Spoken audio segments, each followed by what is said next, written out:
Gedung tua 5 lantai di pusat kota Semarang sudah lama kosong, tapi masih digunakan untuk gudang arsip pemerintah. Lift tuanya tetap menyala, tapi tak pernah digunakan karena sering rusak.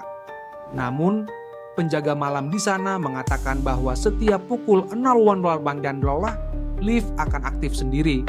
Turun ke lantai dasar, pintu terbuka, lalu naik kembali ke lantai 5, dan begitu terus hingga subuh. Tak ada siapapun di dalamnya. Suatu malam, penjaga baru bernama Tono penasaran dan mencoba merekam pergerakan lift. Dalam video, saat pintu terbuka, terlihat bayangan samar seperti seseorang berdiri diam di dalam. Setelah itu, Tono sering mendengar suara langkah kaki di lorong lantai 5 dan suara tangisan pelan dari dalam lift. Ia pun jatuh sakit. Dukun yang didatangkan mengatakan bahwa dulu seorang wanita hamil pernah bunuh diri dengan melompat dari lantai 5 gedung tersebut karena diputus kekasihnya.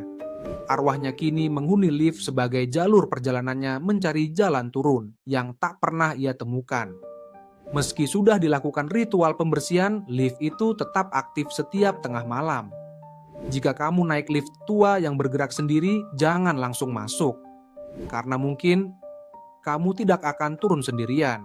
Kalau kamu suka video ini, like dan share ke teman kamu, dan agar kamu nggak ketinggalan cerita misteri lainnya, silahkan di follow TikTok, Instagram, dan subscribe YouTube Ruang Misteri Senja.